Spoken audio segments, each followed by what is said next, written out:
The air at JFK International Airport was a cold, damp slap, a brutal contrast to the dry heat and the smell of gunpowder that had clung to every fiber of his existence for years. Elias Vance, or what was left of him, tightened the strap of his worn-out backpack, the only tangible remnant of his previous life. Images of his hometown, once vibrant and now in ruins, flickered in his mind like a horror film. The explosion that took his family, the muffled scream of his sister, the deafening silence that followed, all of it was an invisible but crushing burden he carried with every uncertain step. New York was a monster of steel and glass, a labyrinth of sounds and lights that seemed to mock him. The voices around him were an unintelligible cacophony, a roaring river of words he couldn't decipher. Every passing face reminded him of his condition as an outsider, a foreigner in a land of giants. The American dream, so glorified in movies and stories, seemed like a distant mirage, almost cruel, in the face of his loneliness and helplessness. He felt the weight of curious, perhaps even suspicious, glances, and with each one, a sting of shame and isolation struck him. But amid the whirlwind of emotions, a stubborn flame burned in his chest, determination. Not yet a grand ambition, but the raw will to survive, to honor the memory of those he had lost. He had promised himself he would not become just another victim of war, that he would build something, anything, from the ashes. That promise was his shield against despair, his compass in a world without direction. The first months were a blur of humiliation and effort. The language barrier was an impenetrable wall.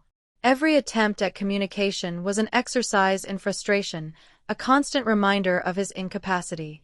He managed to find informal work washing dishes in a Chinese restaurant in Chinatown, where the smell of oil and spices mixed with sweat and exhaustion.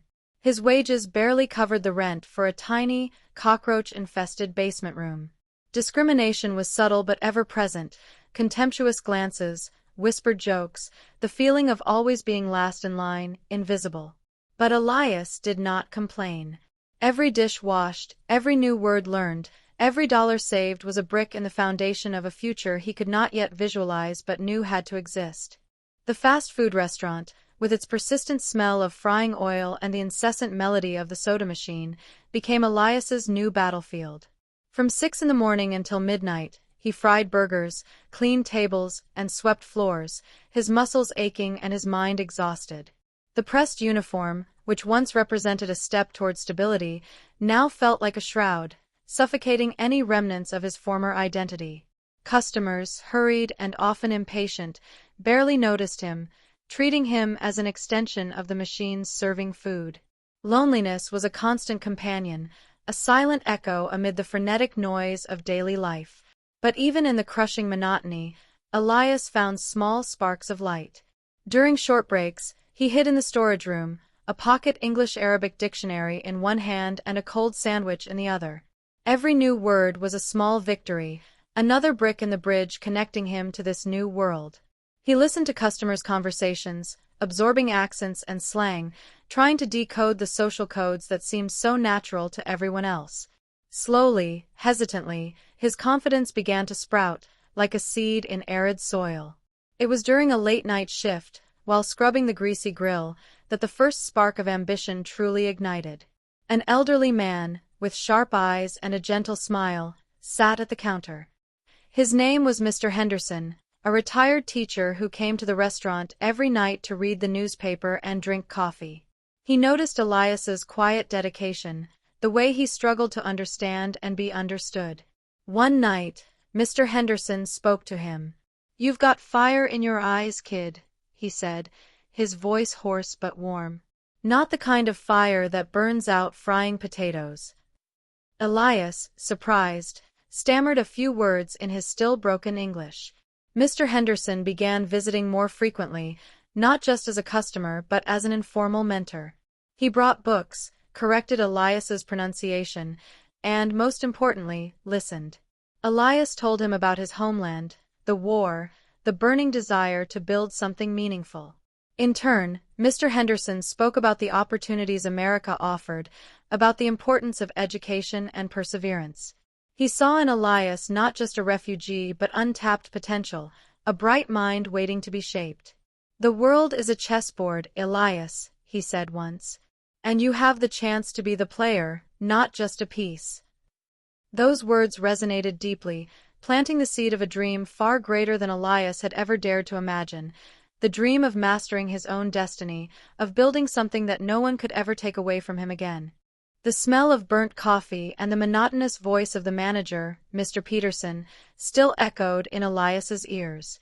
"We don't need your services anymore, Vance. Cost-cutting." The words, delivered with calculated coldness, were a blow more painful than any physical deprivation he had ever faced. It wasn't just the loss of a job, it was the feeling of being disposable, his effort and dedication reduced to a line on a spreadsheet. The humiliation burned, and anger, a feeling he had long suppressed, began to boil. He had worked tirelessly, sacrificed sleep, swallowed his pride, all to be tossed aside like trash. The sting of betrayal was palpable, a knot in his throat that choked his breath. That night, his tiny, damp room felt even smaller, the walls closing in on him. Despair threatened to consume him. He thought about giving up, retreating into the shadows, into the invisibility that seemed destined for him. But then Mr. Henderson's words returned.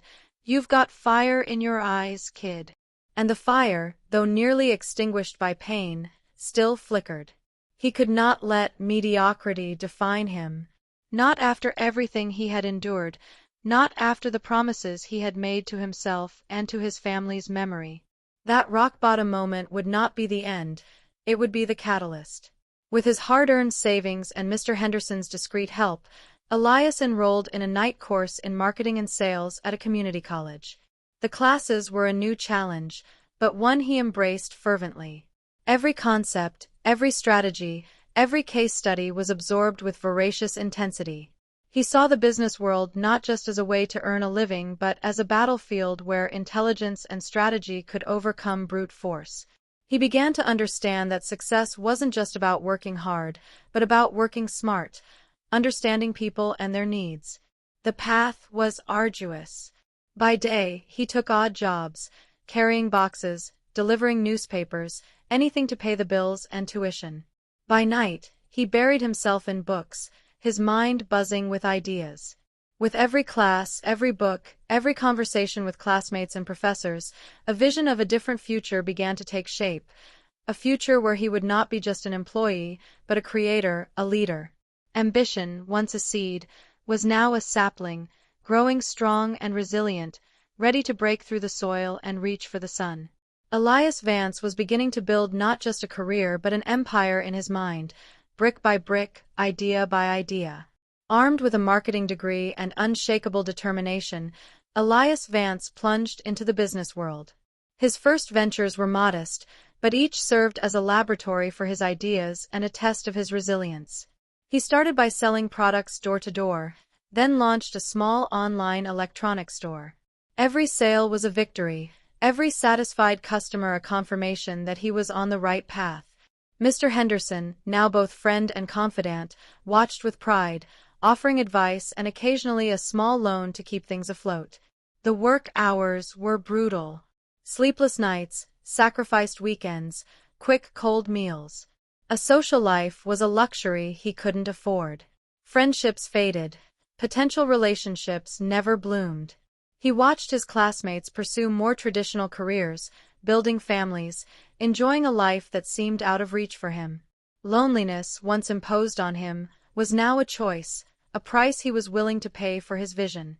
He knew he was building something, but with each brick, he felt a part of himself harden, becoming less flexible, more focused.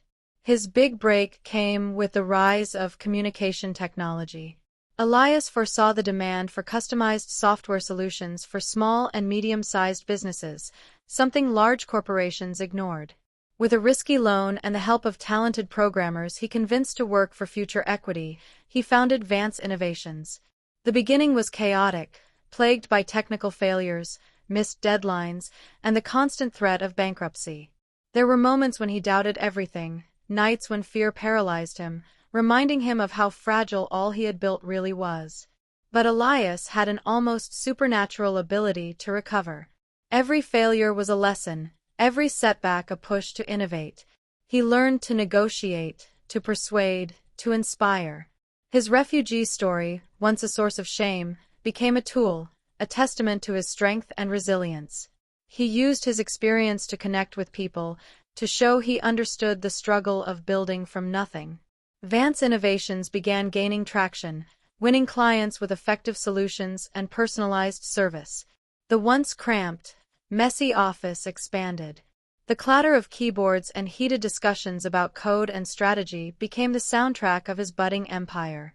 Elias was in command, and the taste of success, though still incipient, was intoxicating.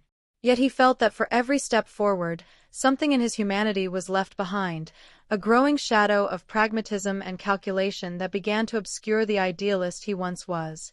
Vance Innovations didn't just grow, it exploded. What began as a small software company for SMEs turned into a tech giant, expanding into artificial intelligence, cybersecurity, and cloud data solutions. Elias Vance, once a penniless refugee, was now the CEO of a multinational corporation valued in the billions. His image, once that of a struggling immigrant, was carefully polished into that of a visionary, a self-made man, the epitome of the American dream. He graced the covers of business magazines, gave keynote speeches at global conferences, and his name became synonymous with innovation and success. But the top was a lonely and dangerous place. With every new acquisition, every billion-dollar contract, the pressure mounted. Decisions were no longer about survival but about domination. The line between healthy ambition and unchecked greed began to blur. Elias, who once valued ethics and transparency, increasingly found himself in situations where morality was a luxury he could no longer afford. Small concessions, questionable deals, turning a blind eye to aggressive business practices, all in the name of growth, of protecting the empire he had built at such great cost. Personal relationships were the first casualties. Mr. Henderson, his mentor, tried to warn him of the dehumanization that came with power, but Elias was too high up to listen, too focused on maintaining altitude. His wife, Sarah, a woman who had supported him through his darkest days, felt increasingly distant. Conversations about the future were replaced with discussions about balance sheets and market strategies. The man she had loved, with ideals and passion, was being consumed by the machine he himself had created. Divorce became inevitable, a silent blow Elias absorbed with the same cold calculation he applied to business, convincing himself it was a necessary sacrifice for the greater good of Vance Innovations. And then came betrayal. David Chen, his right-hand man, one of the first programmers Elias had convinced to join Vance Innovations, was caught embezzling funds and selling trade secrets to a competitor. The revelation was a brutal shock. Elias had trusted David, considered him a brother. The anger and pain of personal betrayal were almost unbearable, but he could not show weakness. David was dismissed immediately, and the scandal was smothered with ruthless efficiency. Elias learned a cruel lesson. In business, loyalty was a rare currency, and trust was a risk he could no longer afford. He became colder, more suspicious, building walls around himself, guarding his empire and his heart with equal ferocity. The man who had fled war in search of peace now lived in constant warfare, fought in boardrooms and courtrooms, where the only true victory was the survival of his legacy. At the height of his power, Elias Vance was an imposing figure. His office, on the top floor of the Vance Innovations Tower in Manhattan, offered a panoramic view of the city that never sleeps, a mirror of his own sleepless ambition. He commanded meetings with calm authority, his decisions shaping markets and influencing lives across the globe. The fortune he had amassed was obscene, but for Elias, money was merely a metric, a scoreboard in a game he refused to lose. His true addiction was control, the ability to mold reality to his will. Yet with every victory, a shadow deepened. Paranoia became his constant companion. He saw conspiracies in every corner, potential traitors in every smile. The security of his company was an impenetrable fortress, but the security of his soul was in shambles. His nights were plagued by insomnia, his mind racing in circles, reliving past mistakes and anticipating future threats. The face of his lost family, the voice of Mr. Henderson, Sarah's smile, all once sources of strength, were now ghosts haunting him, reminders of what he had sacrificed along the way. To protect his empire, Elias found himself forced into ever darker decisions. He struck deals with questionable figures, silenced dissenting voices, and, in a desperate bid to prevent a hostile takeover, authorized a smear campaign that destroyed the reputation of a smaller yet innovative competitor. With every act, a piece of his moral compass splintered. He justified his actions as necessary sacrifices for the survival of Vance Innovations, for the protection of the thousands of jobs it created, for the fulfillment of the promise he once made to himself. But deep down, a voice whispered that he was becoming exactly the kind of tyrant he had once fled. One of the heaviest secrets he carried was the origin of a key Vance Innovations technology. Years earlier, in his early struggles, Elias had met a young and brilliant engineer named Amir, who had developed a groundbreaking algorithm. Amir, also an immigrant, was desperate for funding, and Elias, recognizing the potential, promised him a fair partnership. Yet in a moment of weakness and crushing financial pressure, Elias patented the algorithm under his own name, leaving Amir with a token compensation and an empty promise of future collaboration. Disillusioned and powerless to fight, Amir disappeared. Elias tried to bury the incident, smothering his guilt under layers of success and justifications. But Amir's ghost, and the truth of the stolen intellectual property, was an invisible crack in the foundations of his empire, waiting for the right moment to bring everything crashing down.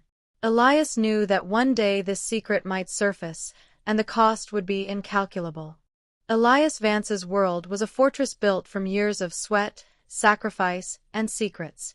But even the strongest fortresses have weak points.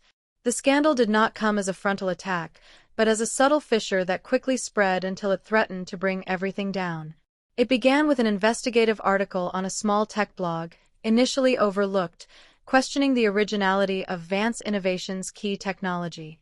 The piece, written by a relentless journalist, resurfaced the name of Amir, the forgotten engineer, and hinted at misappropriated intellectual property. Elias, used to smothering crises with lawyers and PR teams, dismissed it at first. But the blog was republished by larger outlets, and Amir's story, of a talented immigrant exploited, began to resonate. The narrative that once painted Elias as a self-made man started to flip, portraying him instead as a corporate predator, a man who built his empire on the backs of others. The media, ever hungry for a downfall, seized the story. Vance Innovations' stock plummeted, investors panicked, and Elias's carefully crafted reputation began to unravel in real time. The final blow came with Amir's reappearance. No longer bitter and broken, Amir had found success elsewhere and now had both the resources and courage to confront Elias. He sought not revenge, but justice.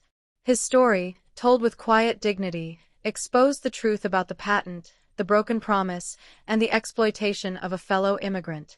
The revelation was an earthquake that shook the foundations of Vance Innovations and of Elias's life. The man who had once fled war to build a new world now found himself in a different kind of war, one of narratives and truths, where his own past was the most potent weapon against him. Elias stood at the center of a perfect storm. Government investigations opened, boards demanded answers, and the public, once his admirers, now looked upon him with disdain. The loneliness of the top had never felt so crushing. He had sacrificed everything for Vance Innovations, and now the very company he had built was becoming his executioner. The irony was cruel. The same system he had mastered to rise was now poised to devour him. He questioned every decision, every sacrifice, every secret. What had he really built? An empire of success, or a house of cards ready to collapse? The glory and the darkness of his journey collided, and Elias Vance, the Colossus, was about to face the greatest fall of his life. The courtroom was a modern amphitheater where truth was dissected under the cold light of justice. Elias Vance, once the unshakable CEO, now sat at the defendant's table, his image projected on giant screens for the world to see. The charges were severe: fraud, misappropriation of intellectual property, unethical business practices. Every testimony was a dagger, every headline a nail in the coffin of his reputation. Amir's story, The Betrayed Engineer, was the centerpiece of the prosecution, painting Elias as a ruthless opportunist who exploited the vulnerability of a fellow immigrant.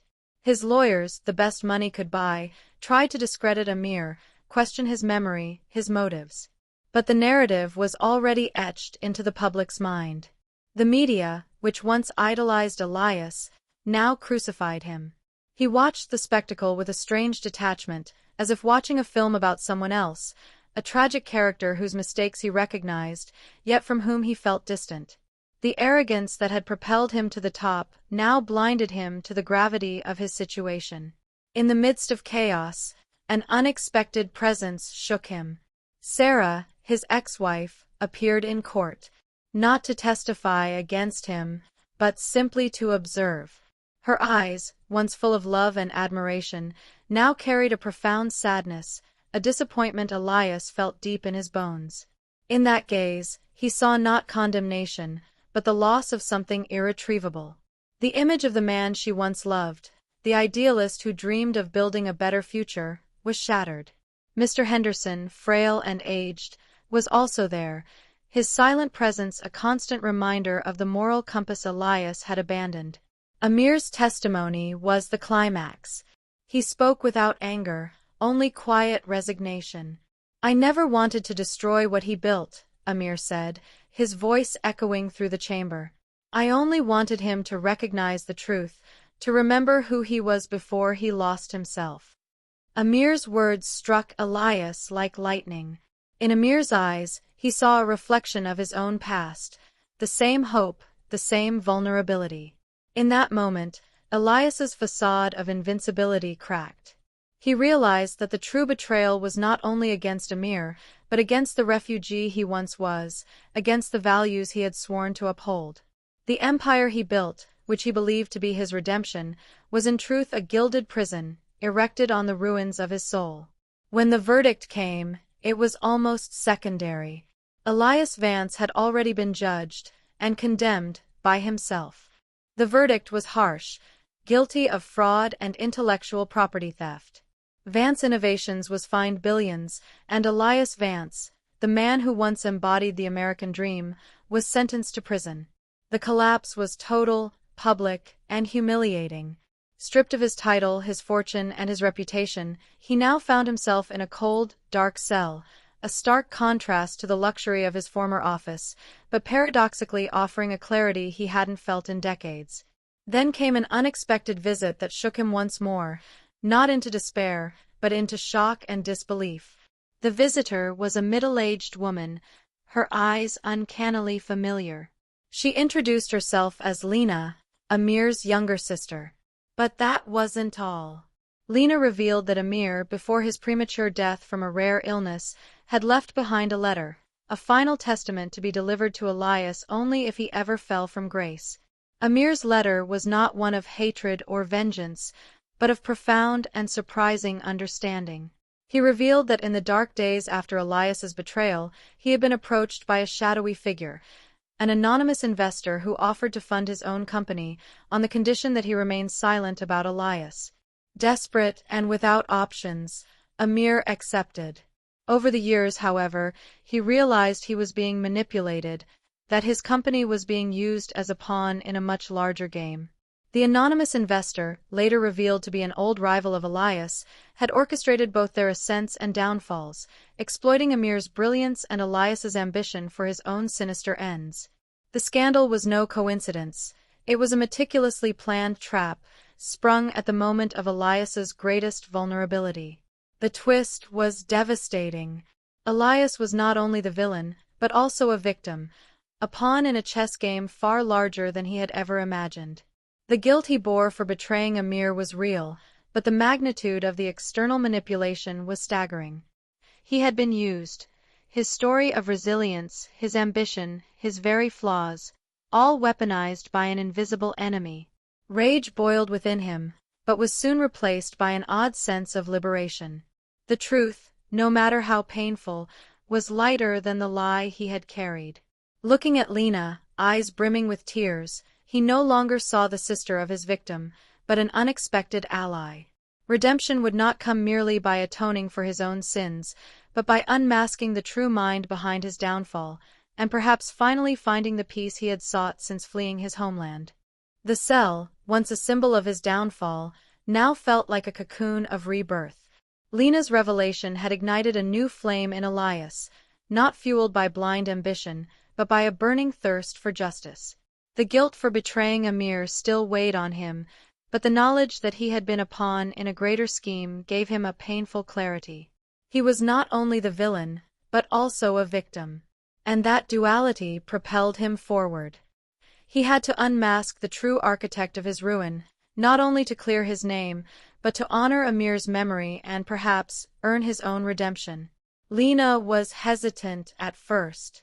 The pain of losing her brother and her disillusionment with the system had made her skeptical. But the renewed passion in Elias's eyes, the sincerity of his remorse, eventually convinced her. Together, they formed an unlikely alliance, the fallen magnate and the sister of the man he had betrayed. The prison became their war room, Lena's visits their strategic meetings. They began unraveling the web of manipulations, digging into old Vance Innovations records, shady financial transactions, and the contacts Amir had made before his death. The enemy was powerful and invisible, a phantom operating in the shadows of the corporate world. Elias used his intellect and the few loyal contacts who still believed in him. He and Lena discovered that the anonymous investor was, in fact, Arthur Sterling, an ex-business partner of Elias's late father, ruined by one of his father's decisions decades earlier. Sterling had spent years cultivating his revenge, watching Elias rise, patiently weaving the net that would one day ensnare him. He had funded Amir, not out of faith in his talent, but to craft the perfect weapon against Elias, and later orchestrated the scandal to guarantee the fall of his empire. The fight for truth was a minefield of dangers. Sterling, anticipating any moves, had planted informants and blocked paths. Elias and Lena faced veiled threats, sabotage, and the constant feeling of being watched. There were moments of despair, when Sterling's power seemed unassailable, when it felt the truth would never come to light. Yet with every obstacle, Elias's determination grew. He was no longer fighting for wealth or power, but for something far more fundamental, his honor and justice for Amir.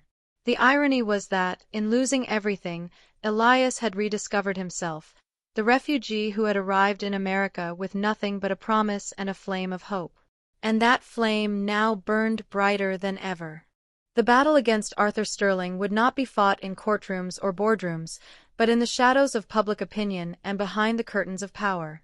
Elias, still confined, became the mastermind of the operation, using his sharp intellect and deep knowledge of the corporate underworld. Lena was his eyes and ears in the outside world, an untiring investigator who unearthed every breadcrumb of information, every suspicious transaction, every reluctant witness.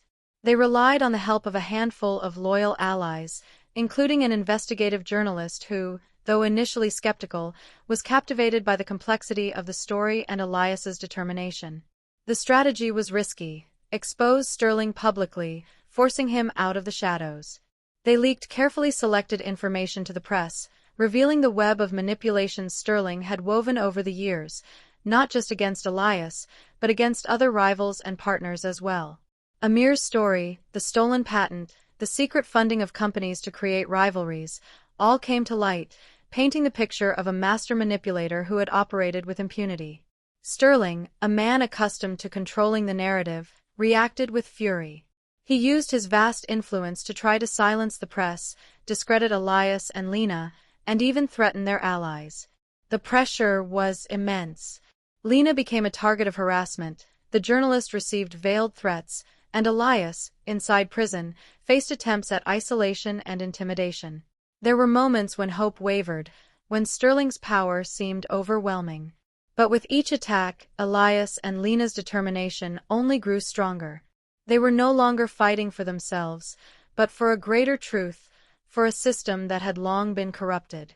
The climax came with the publication of a full dossier, compiled by Lena and the journalist, which detailed the extent of Sterling's operations. The document, backed by irrefutable evidence, was a devastating blow. Public opinion turned against Sterling, and the authorities, once hesitant, were forced to act. Sterling's downfall was as spectacular as Elias's rise. He was investigated, his assets frozen, and his empire, built on vengeance and manipulation, began to crumble. Elias watched it all unfold from prison, with a bittersweet sense of victory and exhaustion. He had unmasked his enemy, but the cost had been immense. The final battle was won, but the war within his soul was far from over. Arthur Sterling's downfall reverberated throughout the corporate world, exposing the rot that had long hidden beneath the veneer of success. Elias Vance, though still serving his sentence, was now seen in a different light. The narrative shifted. From villain to victim of a larger conspiracy, a man who, despite his mistakes, had fought for the truth. His sentence was reviewed, and he was released early, a marked man, but not a broken one. Upon leaving prison, Elias did not find the empire he had once built, but a landscape of ruins and opportunities. Vance Innovations, though shaken, had survived under new leadership, its reputation permanently scarred. He made no attempt to reclaim his throne. The ambition that had consumed him for decades had been replaced by a deeper search for meaning. His fortune had been drastically reduced by fines and lawsuits, but he still possessed enough to start again, not for himself but for others. His first step was to seek out Sarah. Their reunion was bittersweet, filled with unspoken words and lingering regrets. He did not ask for forgiveness. Instead, he simply expressed his understanding of the pain he had caused her. Sarah, in turn, recognized the man she once loved, the idealist who had lost himself and somehow found his way back. Their reconciliation was not romantic, but rather a mutual acceptance of their separate journeys and the possibility of renewed friendship. Elias also dedicated himself to honoring Amir's memory. With the influence and resources he still had, he created the Amir Foundation, an organization devoted to supporting young immigrant talents in technology, ensuring their innovations were protected and that they received the opportunities that both Amir and Elias had once struggled to secure. Lena became one of the foundation's directors, working alongside Elias to turn tragedy into a legacy of hope. Mr. Henderson, before passing peacefully, witnessed Elias embarking on his new path. "You've found your fire again, son," he whispered with a smile. "But this time, it's a fire that lights, not burns." Elias Vance never again reached the same heights of wealth or power, but he found something far more valuable: redemption. He had learned that the true cost of success was not just in what one gained, but in what one lost, and that the greatest achievement was not building an empire, but rebuilding oneself. His story became a complex testimony of the American dream, a tapestry of triumph and tragedy, ambition and sacrifice, showing that even in the deepest darkness, hope and the possibility of a new beginning endure. He had arrived in America as a refugee, and though his journey was tortuous and scarred, he finally found his home, not in a place, but in the peace of his own conscience.